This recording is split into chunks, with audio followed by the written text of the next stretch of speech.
అందరికీ నమస్కారం. విద్య నేర్పిన గురుదేవుల పాద పద్మములకు శిరస్సు ఉంచి నమస్కరిస్తూ ఈరోజు మనం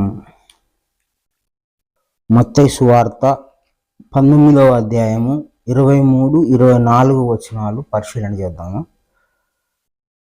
యేసు తన శిష్యులను చూచి, ధనవంతుడు పరలోక రాజ్యములో ప్రవేశించుట దుర్లభమని మీతో నిశ్చయముగా చెప్పుచున్నాను.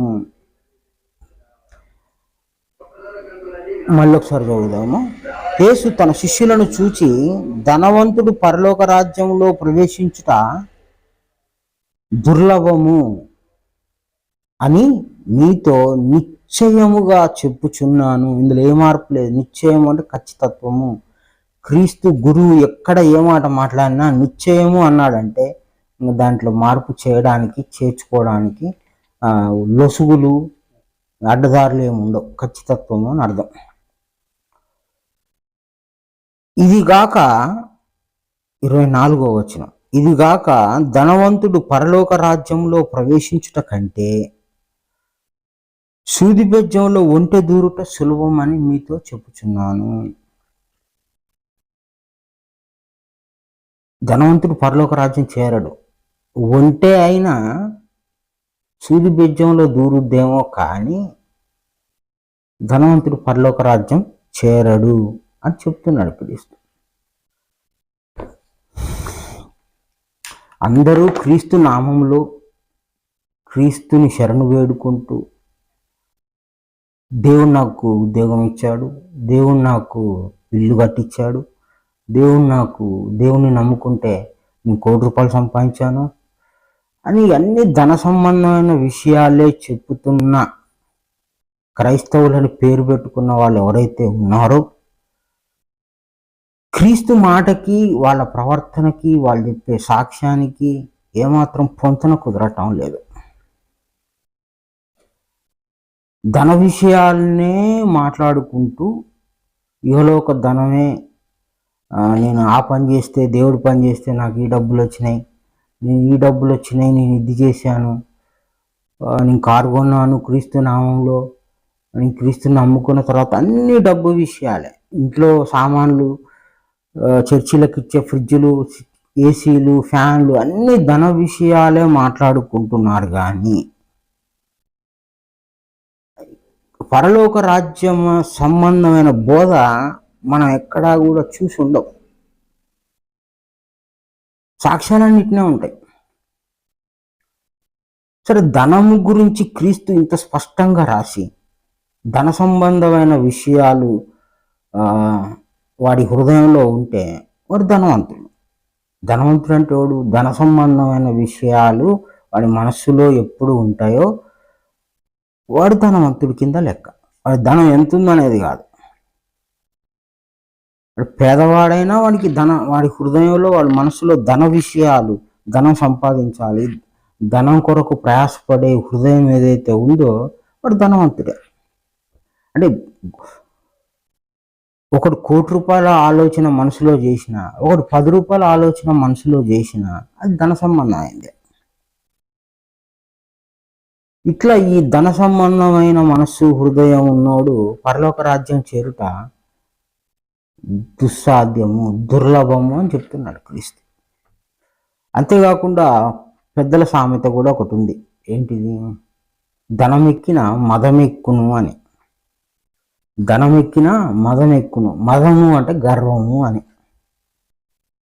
ఈ ధనం ఉన్నోడికి అన్ని అనుకూలంగా కలిసి వస్తాయి. పని వాళ్ళు వస్తారు, కారు వస్తుంది, గౌరవం వస్తుంది, పదవి ఉంటుంది, వాడి నలుగురు గౌరవం, నమస్కారం పెడతారు వానికి, వాడి మాట పారుద్ది, చెల్లుద్ది. ఈ ఇహలోకంలో ఈ యొక్క సుఖాలకి, గౌరవాలకి కక్కుర్తిపడి వాడు దాన్ని కాపాడుకునే మదం పెరిగిపోద్ది. నేను గొప్పోని, అయ్యా నేను చర్చి కట్టుకుంటున్నాను, నీ చర్చికి ఎంత కావాలో నేను ఇస్తా అనే గర్వం వానిలో ఉంటుంది. ప్రతి ఒడు వానికి చిన్న కనపడుతుంది, దేవుడు కూడా. ఈ విధంగా మదము అనేది దేవుడి విధానాల్లో అడ్డం రావటం వలన వాళ్ళు దేవుడి రాజ్య మర్మాన్ని, పరలోక రాజ్య మర్మాన్ని, గుప్తాన్ని తెలుసుకోలేరు. వాళ్ళ హృదయం అడ్డంకిగా మారిపోతుంది గనక పరలోక రాజ్యము ధనవంతులు చేరలేరు. ఇకపోతే ప్రతి ఒక్కరిలో మదం అనే గుణం, మదము అన్న గర్వము అన్న రెండు ఒకటే. ఈ మదము ప్రతి ఒక్కరిలో 90 పాళ్ళ నుంచి 30 పాళ్ళ వరకు, 90%, 80%, 70%, 60%, 50%, 40, 30% వరకు మినిమం ఉంటుంది. మినిమం తక్కువలో తక్కువ 30% అన్న ప్రతి ఒక్క మనిషిలో ఉంటుందనేది గురు మాట. ఈ మదం ఎందుకు అంటే, ఈ గర్వం ఎందుకు ఉంటుంది అంటే, అది పుట్టుకలో ఉంది. అది దాన్ని పోగొట్టుకోవాలి. ఆ 30% ఉన్న 90% ఉన్నది పోగొట్టుకోవాలి. పోగొట్టుకోవాలంటే ఏం కావాలి? సత్యం కావాలి. సత్యం ఎవరు చెప్తారు? గురువైన క్రీస్తే చెప్తాడు. గురువైన క్రీస్తు చెప్పిన మాటను ఎట్లా అర్థం చేసుకోవాలి? చదివి శ్రద్ధ కలిగితే అర్థమవుతుంది. పనికి పోతే 100 రూపాయలు వస్తాయి, పనికి పోతే 1,00,000 రూపాయలు, వ్యాపారం చేస్తే 1,00,000 వస్తాయి. ఇట్లాంటి ఆలోచనలు ఉంటే నువ్వు జ్ఞానం దగ్గరికి రాలేవు, నిన్ను నువ్వు తెలుసుకోలేవు. ఉదాహరణకు క్రైస్తవ చాలామంది పాస్టర్లు దైవజనులు అని పేరు పెట్టుకుంటారు. అంటే ఏంది? నేను దేవునికి సంబంధించిన గర్వం వాళ్ళలో పెరిగిపోద్ది. అందరూ దేవుని సంబంధే, మనం ప్రత్యేకంగా దైవజనులు అని పెట్టుకోవాల్సిన పని లేదు. మనందరం సహోదరులము, మనందరం దేవుని బిడ్డలం అనుకుంటే అయిపోయింది. వాళ్ళకు ప్రత్యేకమైన భోజనాలు, వాళ్ళకు ప్రత్యేకమైన గౌరవాలు, వాళ్ళకు ప్రత్యేకమైన ఆహ్వానాలు. ఇది ఒక విధంగా వాళ్ళకు తెలియకుండానే వాళ్ళలో చేరి వాళ్ళని బాధిస్తున్న గర్వము, మతం.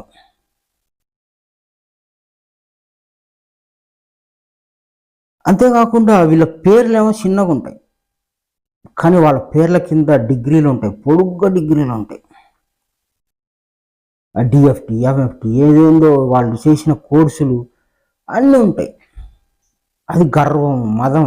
నేను ఫలానోని అని నువ్వు చెప్పుకోవాలని ట్రై చేస్తున్నావు, నీకు తెలియకుండానే నువ్వు ఆ మదంలో, ఆ గర్వంలో ఇరుక్కొని పోయావు. ఒకడు రాసుకున్నాడు పేరేమో బైబిల్లో ఉన్న పేరు, దాని కింద ఎంబీఏ, బిఎస్సి అని రాసుకున్నాడు. ప్రపంచ చదువు ఎంబీఏ, ప్రపంచ చదువు బిఎస్సి. నువ్వు బైబిల్ వాక్యం చెప్పడానికి వచ్చినప్పుడు నువ్వేం పెట్టుకున్నావు? కింద పేరు ఎంబీఏ, బిఎస్సి ఏదో పెట్టుకున్నావు. అంటే ప్రపంచ చదువు తీసుకొచ్చి నేను ప్రపంచంలో ఇంతటి వాణ్ణి అని నీ గర్వం ఉంది, మదం ఉంది.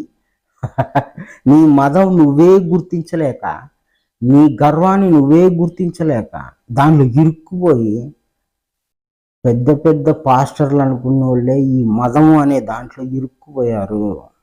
ఈ ధనము అని నేను ఫలాని వాడిని అనే విధానంలో ఇరుక్కుపోయి దేవుని మార్గాన్ని వాళ్ళు తెలుసుకోలేక, వాళ్ళ సంఘానికి తెలియజెప్పలేక, వాళ్ళకే తెలియకుండా అజ్ఞానంలో మరిగిపోతున్నారు అనేది మనకి ఈ వాక్యం ద్వారా కొంత తెలుస్తూ ఉంది.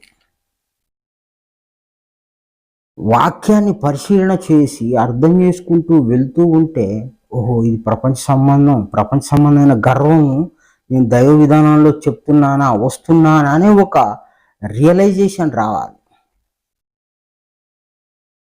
ఇప్పుడు క్యాలెండర్లు ప్రింట్ చేస్తారు. ఈ కొత్త సంవత్సరం అంతా క్రైస్తవ సమాజంలో క్యాలెండర్ల పండుగ. ఈ క్యాలెండర్లో వాళ్ళ ముఖాలు, వాళ్ళ భార్య ముఖాలు, వాళ్ళ పిల్లల ముఖాలు వేసి వాళ్ళ పేర్లు రాసి ప్రతి ఒక్కరికి ఇంటికి ఇస్తారు.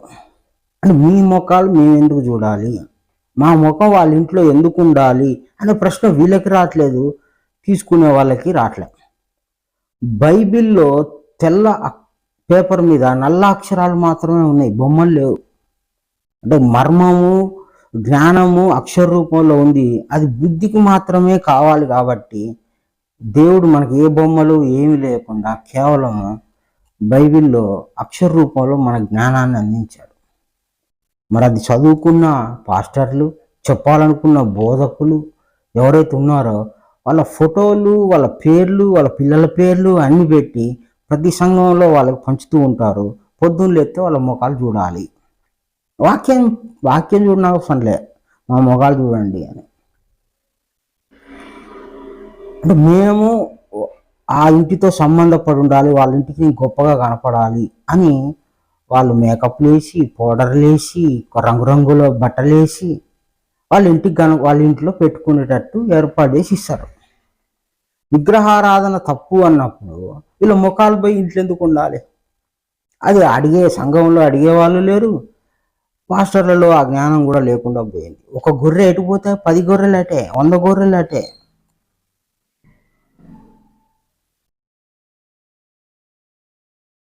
డిగ్రీల పిచ్చి, ముఖాల పిచ్చి, క్యాలెండర్ల పిచ్చి విపరీతంగా పెరిగిపోయి మత మత్సరంలో మనం కూరుకుపోయి ఉన్నాము. ఎవరు ఏం చేస్తారో వాళ్ళకు కూడా అర్థం కాని అయోమయ పరిస్థితుల్లో ఉన్నాము. వాక్యం అనేది మన తలలో లేదు.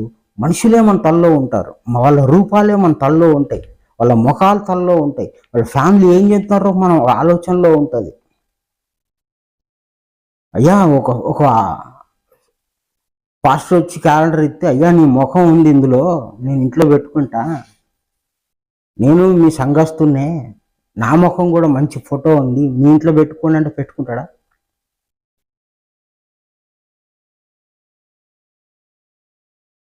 అంటే అలాంటి విధానము, అలాంటి పద్ధతి బైబిల్ ఆధారంగా చేస్తున్నావా?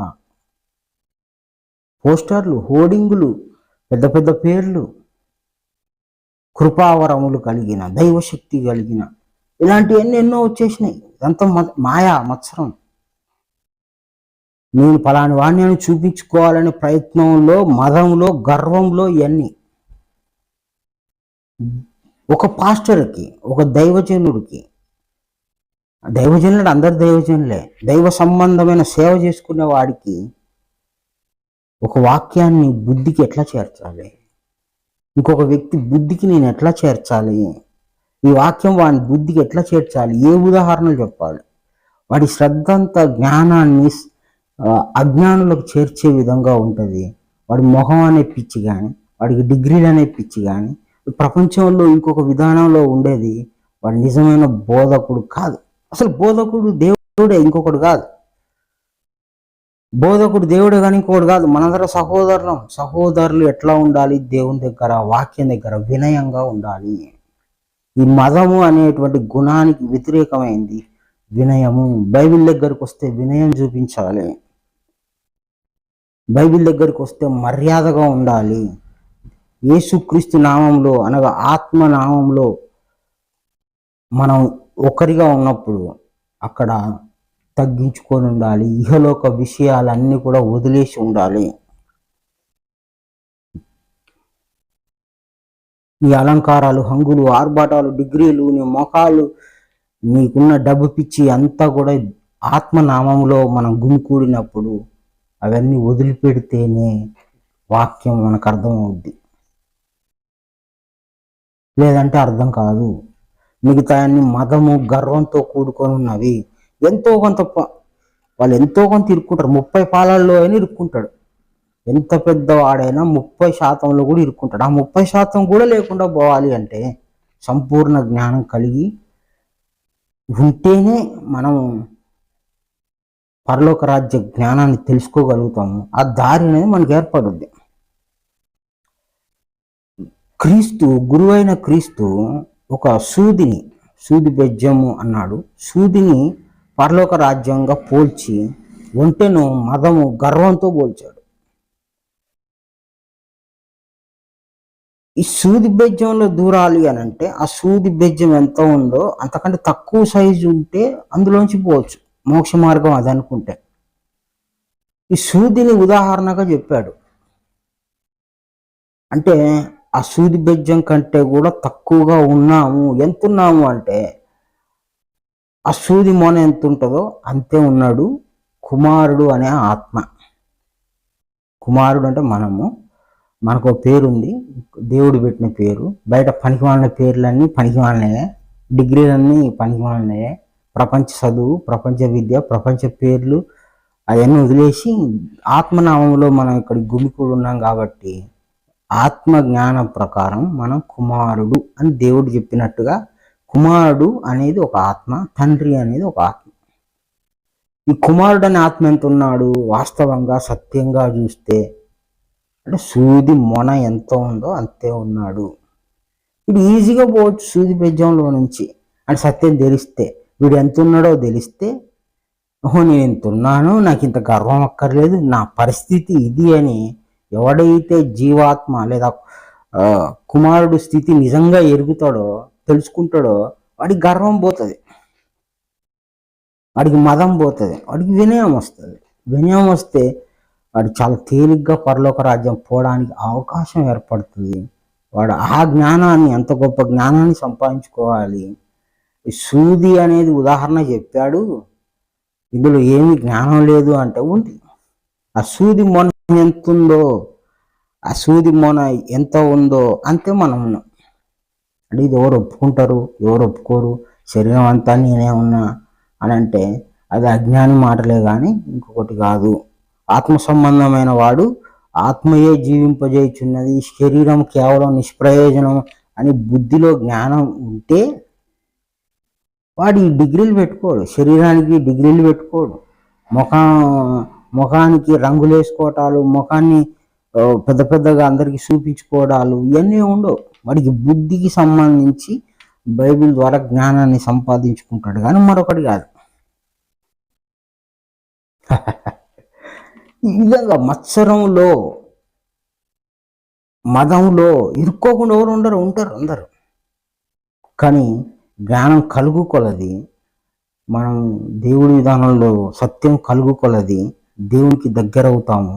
నా పరిస్థితి ఇంతే, నేను ఇంతే అని ఎవడైతే తెలుసుకుంటాడో అది సత్యవంతుడు కనుక వాడు దాని ప్రకారం నడుచుకుంటాడు. నేను ఒంటెంత ఉన్నా అంటే అది ఊహ, అది గుణం వలన కలిగిన ఊహ. అంతేగాని వాస్తవంగా సత్యంగా నువ్వు ఎంతున్నావు శరీరంలో అంటే సత్యం ప్రకారం మనం ఇందాక చెప్పుకున్నట్లుగా సూది మొన ఎంత ఉందో అంతే కుమారుడు యొక్క ఆకారం ఉన్నది కానీ ఇంకోటి ఏం కాదు. అంటే ఇది ఒప్పుకోవాలంటే బాగా బైబిల్లో అన్ని వాక్యాలని, అన్ని సత్యాలని చూస్తే కానీ తండ్రి యొక్క రహస్యం, పరిశుద్ధాత్మ యొక్క రహస్యము ఇవన్నీ తెలుసుకుంటూ ఉంటే, ఆ లెక్కల కొలతలు వేసుకుంటే శరీరంలో మన పాత్ర ఏంటిది, మనం ఎట్లా ఉన్నాము, ఎక్కడున్నాము అనేది తెలియబడుతుంది. ఒక పట్టాన చెప్పగానే ఇది కరెక్టా కాదా చూపించు, ఇది ఎట్లా అంటే తర్క విద్యకి సంబంధించిన జ్ఞానము, బ్రహ్మ విద్యా జ్ఞానము, ఇది కంటికి కనపడని అగోచర జ్ఞానము, కంటికి కనపడకుండా బుద్ధితో మాత్రమే యోచించేది కనుక ఇది బుద్ధి స్థాయిని బట్టి అర్థం కావాల్సిందే కానీ మరొక రకంగా కాదు. ఇది ఆవేశాలకి, కోపాలకి, లేకపోతే ప్రపంచ నిర్ధారణ నిరూపణలకి చూపించేది కాదు గనక, పరలోక రాజ్య మర్మములు, అదృశ్యములు, గుప్తములు, రహస్యములు గనక దీని దగ్గర చాలా జాగ్రత్తగా ఉంటేనే జ్ఞానం మనకు అర్థమవుతుంది కానీ ఇంకోటి కాదు. ముందుగా నీ స్థితి నీకు తెలిస్తే అప్పుడు ప్రపంచ స్థితిని నువ్వు కోల్పోతావు. ప్రపంచంలో నేను ఇటు వాడను అనే స్థితి నువ్వు కోల్పోతావు. అప్పుడు పరలోక రాజ్యం నువ్వు తేలికగా పోవచ్చు అని గురువైన క్రీస్తు చాలాసార్లు చెప్పాడు. మనం బాగా అర్థం చేసుకోవాలి. ఆత్మనామంలో గుమికూడి అందరం ఒకటే వినయంగా ఉండాలి. గర్వాన్ని, మదాన్ని ఎక్కడ చూపించుకోకూడదు. నేను ఇట్టి వాడను అనే గర్వం నీకు ఉండకూడదు అని భగవద్గీతలో చెప్పాడు. అర్జున, నువ్వు ఇట్టి వాడవని నువ్వు ఎప్పుడు అనుకోవద్దు అని చెప్పాడు. అదే మాట బైబిల్లో కూడా ఉంది. ఇక్కడ ధనవంతుడు అంటే వాడు నిరంతరం ధనం గురించి ఆలోచించి దాన్ని ప్రదర్శించుకోవాలని, దాన్ని సంపాదించుకునేవాడు ఎవడైతే ఉన్నాడో ధనవంతుడే. వాడు ₹1,00,00,000 ఆలోచన చేస్తానంటే వాడు ధనమని ఆలోచన చేస్తాడు కాబట్టి వాడు ధనవంతుడు. పరలోక రాజ్యం మర్మాన్ని ఆలోచించేవాడు, వాక్యాన్ని గురించి లోపల ఆలోచించేవాడు, వాడు దైవ సంబంధి, వాడు దేవుని సంబంధి, వాడు జ్ఞాని, వాడు జిజ్ఞాసి. నిరంతరము ఆత్మ విషయాలని జ్ఞాపకం చేసుకుంటూ మనసులో నడుపుకునేవాడు ఎవడైతే ఉన్నాడో వాడు దేవుని సంబంధి అవుతాడు. ప్రపంచ విషయాలు నిరంతరం హృదయంలో, మనసులో నడుస్తున్న వాడు కూడా ప్రపంచ సంబంధే, వాడు దేవుని సంబంధి కాదు. కానీ బైబిల్ పట్టుకొని, క్రీస్తునామం అని పేరు పెట్టుకొని ప్రపంచ విషయాలు మాట్లాడే పనికిమాలిన బోధకులు తయారయ్యారు. ప్రపంచ విషయాలనే చెప్తూ ప్రపంచ విషయాలనే గొప్పగా చెప్పి ప్రపంచంలో వచ్చిన లాభాన్నే గొప్పగా చూపించి, ఇక చూడు నాకు దేవుడు ఇది ఇచ్చాడు, నాకు ఈ కారు ఇచ్చాడు, ఈ బంగ్లా ఇచ్చాడు, ఈ ఫ్రిడ్జ్ ఇచ్చాడు, ఈ కూలర్ ఇచ్చాడు అని చెప్పుకుంటూ వ్యర్థమైనటువంటి ఆరాధనలు వాళ్ళకు వాళ్ళే క్రియేట్ చేసుకొని సృష్టించుకొని పెద్ద పెద్ద ఒంటెలుగా తయారయ్యారు. వాళ్ళు బోరు, మనల్ని పరలోక రాజ్యం బోనియరు. అందుకే క్రీస్తు ఒక చోట అంటాడు, వారికంటే మీరు అధికులు కాకుండా ఎడల మీరు కూడా పరలోక రాజ్యం చేయరు. మీ బోధకుల కంటే మీరు అధికులుగా కావాలి. వాళ్ళు 10 పైసలు జ్ఞానం తెలిస్తే మనం 90 పైసలు తెలుసుకోవాలి. వాళ్ళ మీద ఆధారపడకూడదని గురువైన క్రీస్తే స్వయంగా చెప్పాడు. మళ్ళీ ఇంకోటి, బోధకులు వీళ్ళు పెద్ద హీరోలు సూపర్ స్టార్లు అనుకోని అవసరం లేదు. మీకంటే ముందుగా సుంకర్లు వేశ్యర్లు పరలోక రాజ్యం చేరుతారనే మాట కూడా ఉంది కనుక ఇక్కడ మన తల మీద ఎవడు లేడనేది మనం గుర్తుపెట్టుకోవాలి. వాళ్ళు బోధకులు అంటే క్రీస్తు మాట చాలా చోట్ల హెచ్చరిక ఉంది. వాళ్ళకంటే నీ జ్ఞానం బోధకుల కంటే అధికంగా కాని ఎడల నువ్వు పరలోక రాజ్యం చేరవు. అంటే వాడు కూడా చేరాడు ఎట్టాగో. మళ్ళీ బోధకులతో ఒకసారి అంటాడు, మీకంటే ముందు వేశ్యలు సుంకర్లే పోతారా పరలోక రాజ్యం. ఎందుకంటే వాళ్ళకి తెలుస్తుంది మీరు మాయా సంబంధంగా గర్వం ఎక్కి, మీరు మత పిచ్చి ఎక్కి, మీరు ధన పిచ్చి ఎక్కి, గౌరవానికి కక్కుర్తిపడి నలుగురు దండం పెట్టంగా నేను సూపర్ స్టార్ని అనుకొని ఇట్లాంటివన్నీ దాంట్లో ఇరుక్కున్నావా నువ్వు రాలేవు అని క్రీస్తు ఆనాడే చెప్పాడు. చాలా జాగ్రత్తగా దేవుని వాక్యం మన హృదయంలో కదులుతూ ఉందా, మెదులుతూ ఉందా, ఇది చూసుకో. ఇది అప్పుడు దేవుని సంబంధి. ప్రపంచ విషయం కదిలింది అనుకో, నువ్వు దేవుని సంబంధి కాదు. రెండు భాగాలు, కుడి ఎడమ.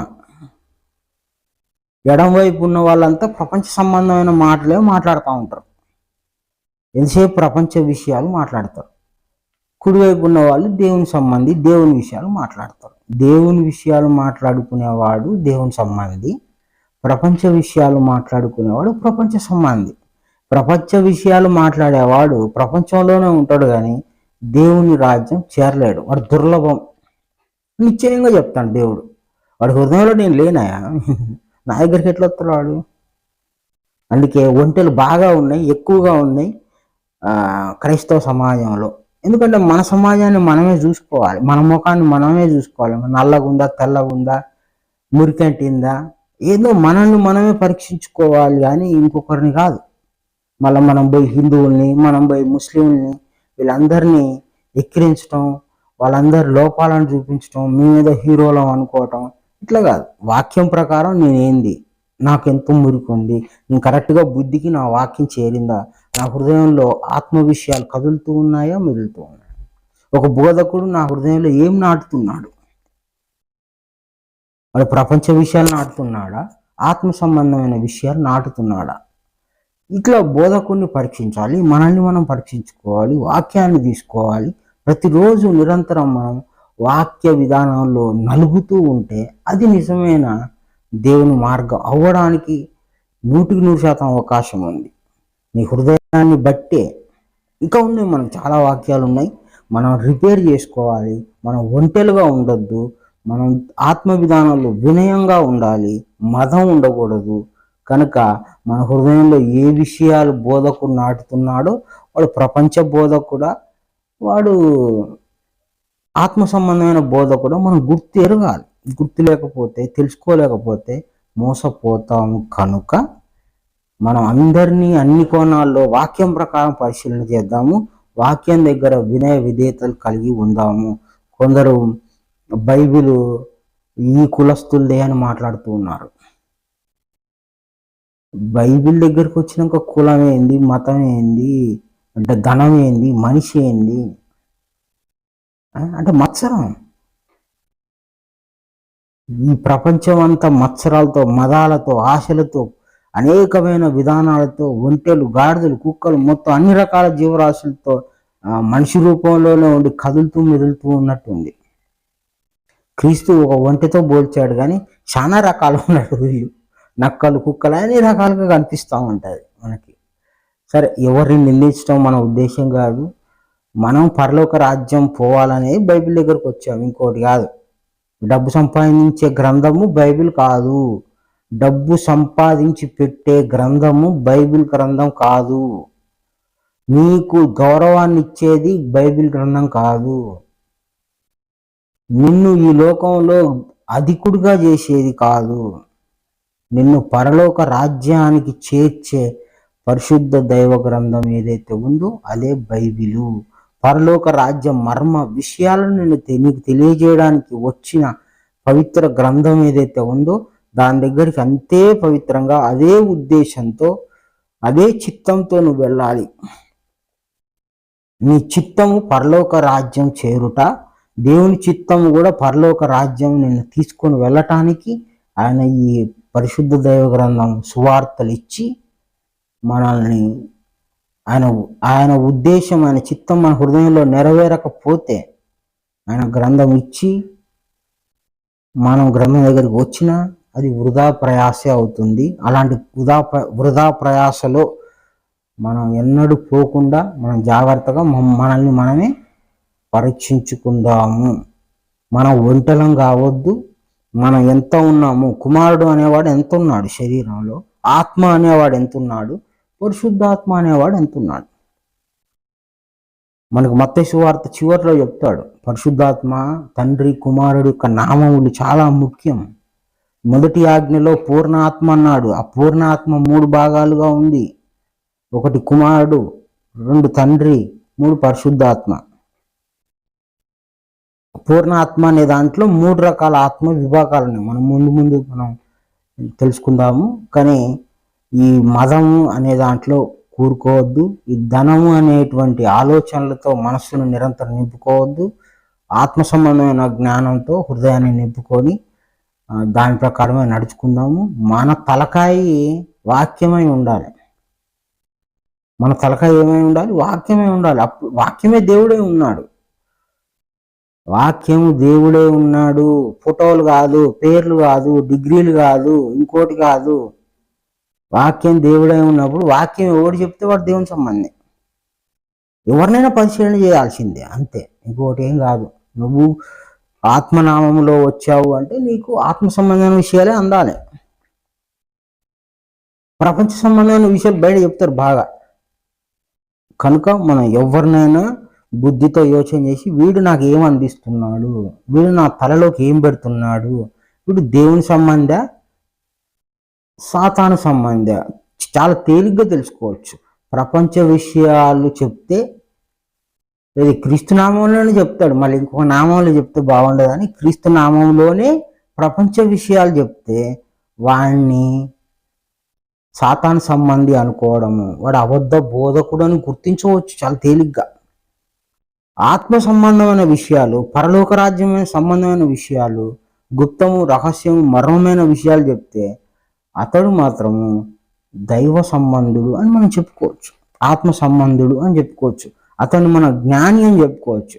మనం ఇంతకుముందే చెప్పుకున్నాము, మొదటి ఆజ్ఞని విపులంగా, వివరంగా ఎవరైతే చెప్తారో, ఎవరైతే దాని వివరాన్ని పూర్తిగా విడమర్చి చెప్తారో, అంత సామర్థ్యం ఎవరికి ఉంటుందో వాళ్ళు సంపూర్ణ జ్ఞాని. మొదటి ఆజ్ఞ, రెండవ ఆజ్ఞ ఎవరికైతే సంపూర్ణంగా తెలిసిందో, ఎక్కడైతే ఆ 2 ఆజ్ఞల యొక్క మర్మాన్ని, గుట్టుని ఎవరైతే విప్పి చెప్తారో వాళ్ళు సంపూర్ణ జ్ఞానులు. వాళ్ళ మాటినండి. మొదటి ఆజ్ఞకి ముడిపెట్టి చెప్పే వాళ్ళని సంపూర్ణ జ్ఞాని అంటారు. ఎందుకు? ధర్మశాస్త్రం అంతటికీ ఆధారమై ఉన్న ఆ 2 ఆజ్ఞల్ని చుట్టే తిరుగుతూ ఉంటాడు జ్ఞాని. ఎందుకంటే మోక్షం కూడా అక్కడనే ఉంది. అటువైపు తీసుకొని వెళ్ళేవాడు బోధకుడు, అక్కడే నిలబడి అక్కడే ఆలోచన చేస్తూ ఉండేవాడు నిజమైన జ్ఞాని అవుతాడు. మోక్ష మార్గానికి దారి దొరుకుతూ ఉంటుంది. చిన్నగా ఆ ఆజ్ఞ అర్థమవుతున్నా కొద్దీ మనకి మోక్ష మార్గం అర్థమవుతుంది, కానీ ఇంకోటి కాదు. అందరికీ నమస్కారం. గురు సమర్పణ.